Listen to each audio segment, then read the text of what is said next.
警方喺錦田圍捕疑匪，雙方駁火開咗40幾槍。警方話雖然要調人手維持集會遊行嘅秩序，但係實力冇受影響。演藝界人士今日大匯演籌款賑災。香港人嘅捐款送到江蘇省興化市。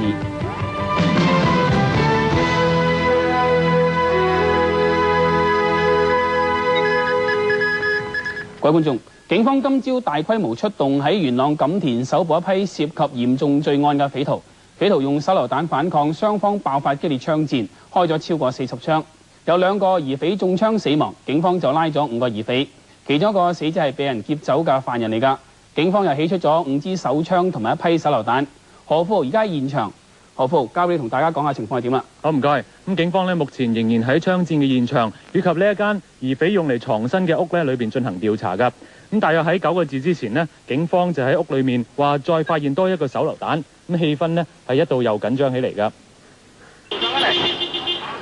喺槍戰發生之後，大批嘅警員仍然喺水頭村封鎖晒所有嘅通道，飛虎隊亦都有奉召到場。由於現場仲有手榴彈未爆炸，警方係要驅散所有喺附近嘅人。新界重案組同埋反黑情報科嘅人員係根據線報嚟到元朗水頭村進行調查。上星期一喺沙田威爾斯親王醫院俾人持槍劫走疑犯嘅案件，咁今朝6點幾就喺思疑疑匪藏身嘅石屋外面埋伏。到咗8點左右，一個男嘅疑匪由間屋嗰度走出嚟，警方就採取行動將佢拘捕。咁當時亦都係驚動咗屋裏面其他4個疑匪㗎。跟住再有2個疑匪行出嚟，炸低向警方投降。另外第2個疑匪就撈屋行出嚟，將2個手擺喺個頭後邊，好似就投降咁樣。咁就有一個偵緝警員同一個偵緝幫辦就上前想去制服佢，但當埋到去嗰陣時呢個疑犯就攞出一個好似炸彈咁嘅物體，用一條繩綁住嘅，就將佢箍住嗰個警員嘅頸。咁喺呢個同時呢個幫辦立刻就將呢個炸彈揸住，3個人就糾纏，就碌咗落地下。咁喺呢個同時就有2個其他嘅警務人員一個總督察，一個督察就想上前去增援。就喺呢個時候喺屋裏邊就立刻有槍打出嚟，由呢個門口同埋第2層樓打出嚟。咁警察亦都還槍，嗰個有手榴彈嗰個疑匪喺糾纏之中就俾一個警察打咗槍。咁於是佢碌離開嗰2個警務人員，就喺呢個時候個炸彈就爆炸。咁呢一個疑犯相信就被炸死嘅。咁喺呢個同時就有3個另外嘅疑犯就由屋裏邊衝出嚟，3個都被拘捕，其中有1個受槍傷，就唔係好嚴重。咁後尾警察入到屋裏邊就喺2樓嗰度見到第5個即係最後一個疑匪就係相信亦都係俾槍打死咗。警方後嚟喺屋裏面發現5支手槍，包括2支警方用嘅.38左輪，以及3支7.62毫米口徑嘅手槍，另外仲有3個手榴彈。事件之中，警匪一共駁火超過10分鐘，雙方面係開咗大約40槍㗎。警方就開咗22槍，以及用 AR-15自動步槍開咗10槍，而疑匪就最少開咗10槍㗎。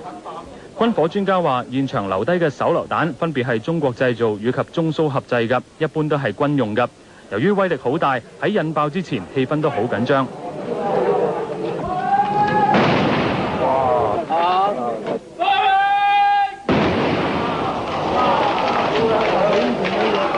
警方喺先後引爆咗2個手榴彈之後，先至移走較早之前中槍死亡嘅2個疑匪嘅屍體。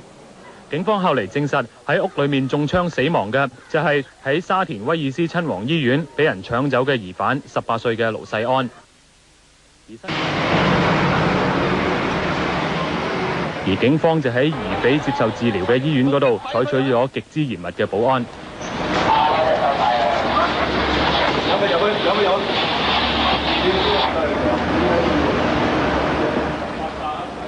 而新界總區副指揮官曾蔭培較早前就對我哋話，呢一班疑匪係涉嫌同近期多宗嚴重罪案有關嘅。佢又相信佢哋係有同黨未拉到嘅。而警務處長李君夏就發表聲明，形容呢一班疑匪係極之危險嘅人物。咁佢又讚揚參與今次行動嘅警務人員。我喺呢度嘅報道到呢度結束，交翻俾新聞部嘅楊玉珍。唔該，何富豪。灣仔區助理指揮官洪克偉話：近期越嚟越多集會同遊行，對警方嘅人手調配有影響，但係仲未削弱到整體維持治安嘅實力。黃耀榮報導。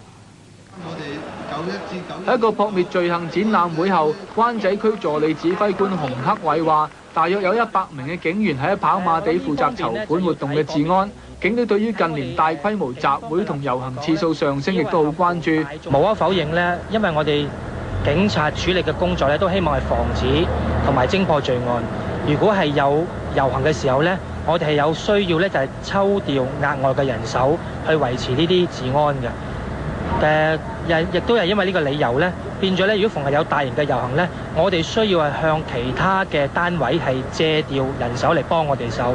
洪克偉話：雖然抽調咗其他警區嘅人員，但係根據過往調查顯示，喺大規模集會或者遊行期間，各區嘅罪案數字並未有增加。